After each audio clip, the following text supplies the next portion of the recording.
Double role in past in my career. बाप एक ऐसा किरदार होता है जो हमेशा कटता है। ओरिजिनल स्टोरी और ओरिजिनल कैरेक्टर था प्रभात का, उससे कुछ अलग हटकर उन्होंने लिखना शुरू किया। बहुत ही रिलेट करता है हमारे आम किरदारों के साथ। हमारे फर्स्ट ऑफ ऑल 5 वीक्स जो नंबर वन लास्ट 5 वीक्स से है, उससे पहले ही gradually what we started is last 3 to 4 months और 5 months if we see it has the graph has gone gradually up.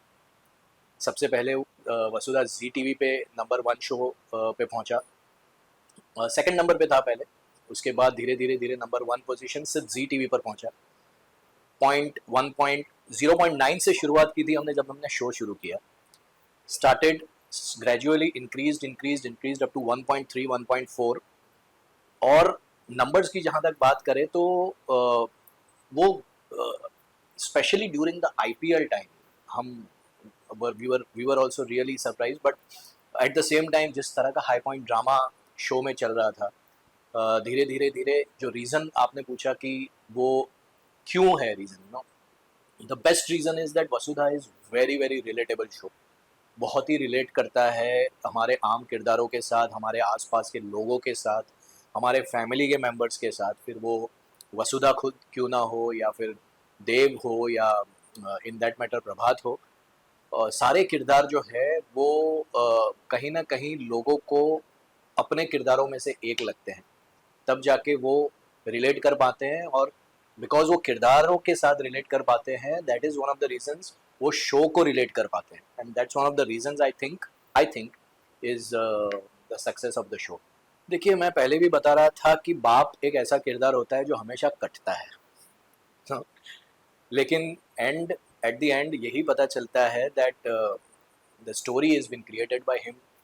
अगर आप वसुधा की बैक स्टोरी भी देखें तो प्रभात और चंद्रिका की बैक स्टोरी से शुरुआत हुई, जहाँ पर कैसे चंद्रिका चंद्रिका सिंह चौहान बनी, कैसे प्रभात उनका बैकबोन बना था, किस तरह से उन दोनों ने अपनी लव स्टोरी को आगे बढ़ाते हुए एक दूसरे का साथ देते हुए, सिर्फ फिर वो फैमिली ही क्यों ना हो या फिर बिजनेस क्यों ना हो, दोनों को एक दूसरे के साथ बैलेंस करते हुए एक अलग एम्पायर खड़ा किया जो था चौहान ग्रुप ऑफ कंपनीज। उसके बाद जब बात आती है उनके बच्चों की, बच्चों के साथ जब स्पेशली देव और वसु की, तो उन दोनों की लव स्टोरी को किस तरह से नर्चर किया, किस तरह से प्रभात ने चंद्रिका को एज अ हस्बैंड सपोर्ट किया, एंड देव को एज अ फादर, सिर्फ उन not only as a father but as a friend, किस तरह से अपना बनाकर वसु के साथ की लव स्टोरी को हेल्प की आगे बढ़ाने में। So that was one of the biggest reasons I think, which makes the show also onto another level. And yeah, we are completing 600 episodes now, और 600 एपिसोड का माइलस्टोन जो है वो शुरुआत जब हुई तब पहले 5-6 महीने मुझे, to be very frank, because it was a show which was already coming from another region जहाँ से ऑलरेडी चल रहा था, like if I am not wrong Tamil. तो प्रभात का कैरेक्टर जो था वो जैसे होता है ना कि कैरेक्टर और रोल ये दोनों अलग चीज़ें होती है। कैरेक्टर हमेशा ही प्रभात का वेरी फर्स्ट एपिसोड से बहुत ही स्ट्रांग रहा है, but when it comes to role it was always a one step back when it comes to Chandrika's part, or when it comes to Dev's part, or any other character in that matter. But he was always a backbone of the show, of the परिवार. But after a point एक 6-8 महीने जाने के बाद may be makers को, writers को ये भी पता चला कि what brings an actor on table, what an actor can bring on table, and what contribution as an actor someone has given to the fraternity, to the industry. I've been almost 24 years now I'm in the industry, and जो काम किया है वो लोगों ने भी देखा है, मेकर्स ने भी देखा है, तो एक भरोसा अपने आप क्रिएट होता है कि अगर हमारे पास एक ऐसा कैरेक्टर है, एक ऐसा एक्टर है जो हमें एक अलग लेवल पे वो कैरेक्टर को लेकर जा सकता है। सो एक विश्वास रखना भी बहुत बड़ी बात है, which is I am grateful to the makers of Vasudha, कि जिन्होंने एक ऐसा विश्वास रखा एज एन एक्टर मेरे पे कि जो ओरिजिनल स्टोरी और ओरिजिनल कैरेक्टर था प्रभात का, उससे कुछ अलग हटकर उन्होंने लिखना शुरू किया। और जब लिखना शुरू किया तो पता चला कि लोगों का प्यार और बढ़ता गया प्रभात की तरफ, जिम्मेदारियां बढ़ती गई, रिस्पॉन्सिबिलिटी एक ऐसे लेवल पे आके पहुंची जहां पर he started becoming one of the pillars of the show. फिर आया एक ऐसा मोड जहां पर वसु और देव की लव स्टोरी आई, तो वहाँ पर प्रभात had become a catalyst कि जहाँ पर चंद्रिका completely contrast है, she is not accepting the love part and the marriage part of Dev and वसु, जहाँ पर प्रभात आकर उसके सामने खड़ा हो जाता है, बल्कि she is the love of his life, but in spite of that he went against Chandrika's wish and Chandrika's decision and supported Dev and Vasu, which became a kind of high point dramas one after the other। और उसके बाद आया प्रभात का death sequence. तो ये सारी चीज़ें जो है वो कैरेक्टर को और स्ट्रॉन्ग बनाती चली गई। And once again I said that I am really thankful to the writers and the makers, the producer Arvind Babbal ji, जिन्होंने मुझ पर विश्वास रखा और प्रभात के कैरेक्टर को एक अलग एंगल दिया, एक अलग मोड़ दिया, और लोगों का प्यार फिर बढ़ता चला गया। And that showed in the ratings also, that showed in the success of the show also, so I'm really glad. I played double role in past in my career। जब मैंने पहले ही शो की शुरुआत की थी, it was a show in Gujarati, तो उसमें भी मैंने डबल रोल प्ले किया था। दिस इज माय थर्ड और fourth time I played two different parts in the one same project, same. And I always feel very challenging because as an actor मैं हमेशा बोलता हूँ कि टीवी में because it is a predominantly women oriented shows, उसमें भी इतने सारे किरदार होते हैं, सबको जस्टिफाई करना होता है मेकर्स को। एक कैरेक्टर के ऊपर स्टोरी नहीं चला सकते, फिर भले ही वो हीरो हीरोइन क्यों ना हो। तो हर एक कैरेक्टर को एक अलग मोड़ देना ज़रूरी होता है। sometimes we don't get it in all the shows which we have done it in past also। I have done so many such shows, लेकिन ज़रूरी नहीं है कि हर एक शो में हमें ऐसा एक कैरेक्टर मिले या फिर एक मौका मिले कि हम सारी चीज़ें बता सके उसमें।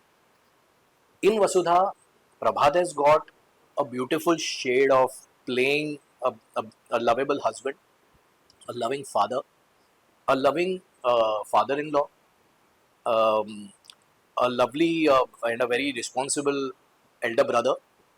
And eight the same time जब प्रभात की बात आती है मित्तल बनने की, तो भले ही वो शॉर्ट स्पैन के लिए था, but it was a very high point drama, जहां पर लोगों को पता था कि प्रभात सिंह चौहान नहीं रहे, परिवार को पता था कि ही इज नो मोर, चौथा हो गया था, अस्थि कलश आ गया था घर पे। तो पीपल स्टार्टेड फीलिंग कि यार या तो मैंने शो छोड़ दिया है, या तो I have got some other projects to happen, and I got some lot of DMs and messages saying that please don't leave the show and this that। मतलब I have never left the show, मैं show में रहा था, लेकिन ये high point drama जो था वो कैरेक्टर को एक कंप्लीट कॉन्ट्रास्ट लेवल पे लेके जा रहा था कि प्रभात लुक वाइज तो अलग बन ही रहा है मित्तल, बट एक एटीट्यूड वाइज और एक सटल सीधा साधा राजपूत घराने का बंदा जो बहुत ही ठहराव वाला और बहुत ही शांत बंदा है, यहाँ एकदम अग्रेसिव बिजनेस टाइकून प्ले करने वाला है। So it was a very big shock element for audience also कि अरे will he be able to do that, justify this, because he's in the same show, he's playing, people have seen Prabhat and पहले ही episode में लोगों को पता चल गया था कि ये प्रभात ही मित्तल है।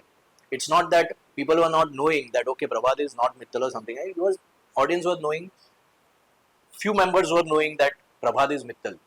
So ये एक challenge और भी थी, it was a very thin line to play when people know about it that Prabhat is Mittal, when there are certain characters who know that Mittal is being played by the same character, the same guy।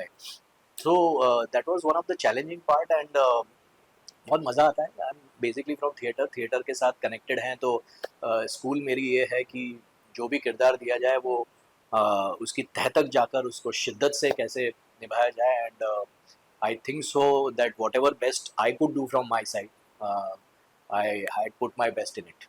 every single character I believe are fun loving, they have their own space of wittiness, फिर वो देव हो, वसु हो, दिव्या हो, अविनाश हो, मयूर हो, हनुमंत हो, सबके अपने अपने एक विटिनेस है, एक क्वर्कीनेस है सब में।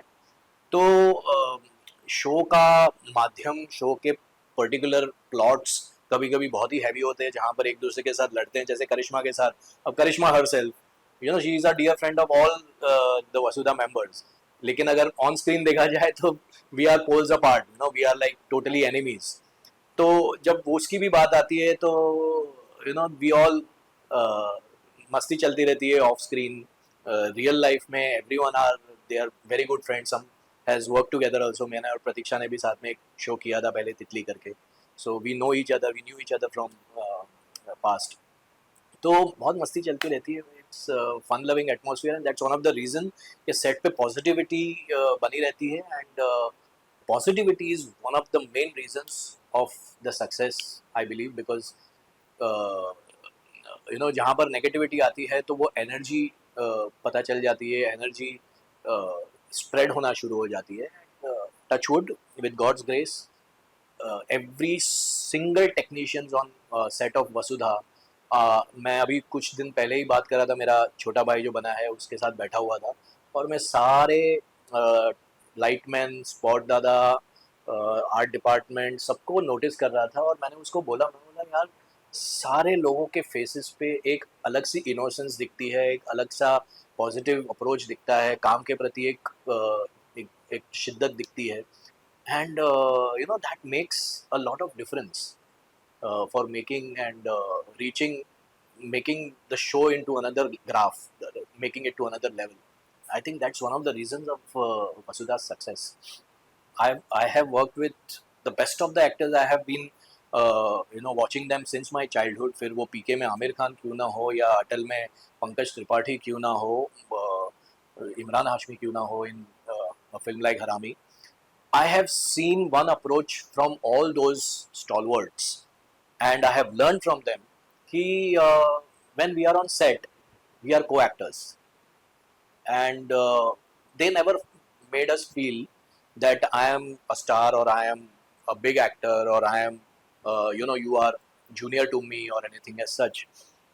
ये चीज़ सीखने में बहुत कुछ सीख लेकर जाती है, because at one point of time when I was new, I have always felt कि whether I should be submissive to the senior actor which I am working with, or maybe how he must be feeling कि ये तो अभी कल का आया हुआ बंदा है यार, किस तरह से मेरे साथ कोप अप कर पाएगा and all that, but they have never made us feel that.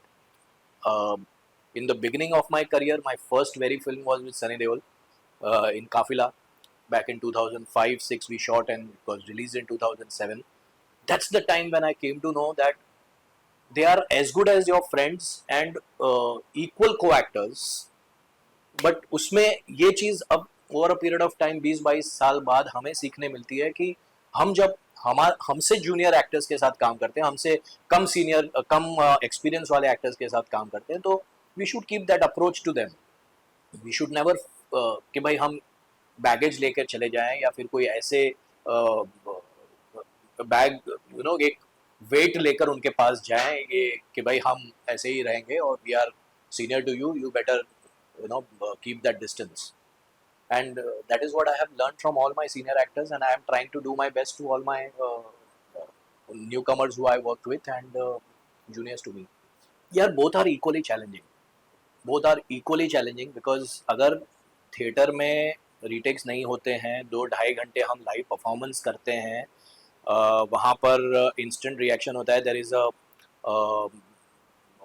You know margin of error होता ही नहीं है, which is there, because that's my school and that's what I come from.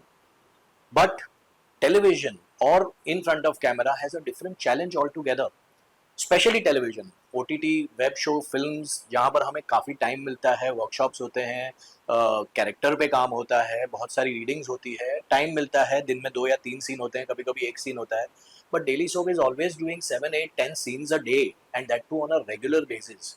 And then you have to emote, you have to make sure that you don't go out of character, you have to remember your lines, you have to remember your continuity on a day to day basis. Is really very challenging. And दोनों की अपनी अपनी एक गरिमा है, दोनों का अपना अपना एक वजूद है. तो theatre is of course my first love. Theatre is always my passion, and I will always be with theater. Whenever I get an opportunity, I would love to go live in front of audience. I still crave for it, and I keep doing it. अभी last year I went with my play to London and Europe. तो London में 4 show किए, एक show Belgium में किया, and उसके बाद then again उसको 1 साल होने आया है अभी, and I am still feeling के something is a miss. But because daily soap में जब हम बिजी रहते हैं तो most of the time we are occupied 10 to 12 hours a day, and that becomes very very taxing and challenging as well. So दोनों की अपनी अपनी एक जर्नी भी है, मज़ा भी है, चैलेंजेस भी है, और दोनों का एक कह सकते हैं कि एक अलग पैशन से काम करने का मौका है. So that is one part which I always believe कि television is always you know at one point of time keep you in the comfort zone. वो comfort zone में जैसे ही एक्टर आया है, एक्टर खत्म हो जाता है, क्योंकि कभी कभी एक्टर्स को बहुत सारे ऐसे टाइम भी आना आता है कि because it's a joint family thing, you have to sometimes do 7-8 scenes in a day, sometimes you have to keep standing, give reactions for 7-8 scenes in a day, you know. So at times वो laziness होना and all that is always part and parcel of our occupational hazard. मैं हमेशा ये कोशिश में रहता हूँ कि यार मैंने अभी तक शुरुआत नहीं की है. I need to still grow. I need to give my best to the audience. My audience will expect more from me, and I want कि I keep delivering different characters, different roles. मे भी जैसे double role आता है तो वो करने का एक अलग मजा होता है, but when it comes to doing something challenging like a biopic, something like historic, something which can be a retro, so I always keep wanting myself. मैं अपने आप में बहुत ही डिमांडिंग बंदा हूँ. मैं अपने आप में डिमांड करते रहता हूँ कि अब यहाँ से ज़्यादा और क्या दे सकता हूँ मैं अपने आप को भी, अपनी ऑडियंस को भी. सो वो कोशिश में मैं हमेशा लगा रहता हूँ. I have never shy away giving auditions for what ever new comes in. That's a different thing कि हम आगे डेट्स दे पाएँ या ना दे पाएँ, बट उसके लिए मैं हमेशा मेंटली प्रिपेयर रहता हूँ, and I try my best कि मैं कंफर्ट जोन में ना रहूँ. कभी कभी बात आती है कि भाई बीवी भाग ना जाए, ऐसी सिचुएशन में 12-12 घंटे जब सेट पे ज़्यादा रहते हैं. लेकिन ट्राई माई बेस्ट. अभी भी जैसे अभी मैं यहाँ पर आपके साथ बात कर रहा हूँ, कुछ टाइम बाद मुझे अपनी बेटी को उसके वर्कशॉप से पिकअप करने जाना है, और वो रिस्पॉन्सिबिलिटी बिकॉज मैं शूट नहीं कर रहा हूँ तो मैं लेके बैठा हूँ कि भाई मैं जाऊँगा उससे लेने और मैं ही उसे छोड़ने जाऊँगा. सो सुबह सुबह I went and dropped her at her workshop, and now I am going to pick her up in the evening. So बहुत छोटी छोटी चीज़ें हैं जो बैलेंस करनी होती है इन पर्सनल लाइफ, जहाँ जहाँ पर चांस मिले. I love my own space. So me time तो ज़रूरी है ही है, but family time is equally important. So we go for holidays. I love travelling a lot, and equally to my my my wife and my daughter as well. So हम लोग तीनों जब भी चांस मिलता है तो निकल पड़ते हैं घूमने. This is how I balance my professional and personal life. छोटे से छोटे चीज़ों से शुरुआत करें तो मैंने प्लास्टिक में जो पानी पीते हैं हम सेट पे जाके, वो प्लास्टिक में बंद कर दिया है. मैंने बोला प्लास्टिक नहीं यूज़ करना है मुझे. I don't want, because it's a health hazard also, at the same time not good for the environment also. So एक कांच की बॉटल लेकर जाता हूँ मैं सेट पे, उसी में पानी भर के जाते हैं और उसी से I try drink water in. very small responsibilities. If we start doing it from our end, it becomes very important for our future generations also, because आगे जाके हमने ये एज पे ये पता कर लिया है कि भाई इतना यूज हमें एनवायरनमेंट में कितना प्रॉब्लम क्रिएट करवाता है, कितना ये जो ग्लोबल वार्मिंग की चीज़ें हम फेस कर रहे हैं डे टू डे, ये कैसे जो हम लोग मे भी शायद चाइल्डहुड में थे तभी इतना नहीं था, तो वो आगे वाले हमारे जनरेशन को ना जाए, उसके लिए we should be very responsible. And these small habits, जैसे कि पेड़ पौधे उगाना या फिर प्लास्टिक का यूज़ ना करना जहाँ तक हो सके वहाँ तक, ये सारी छोटी छोटी चीज़ें हमें डेफिनेटली हमारे लिए भी और हमारे फ्यूचर जनरेशन के लिए बहुत ज़रूरी होती है.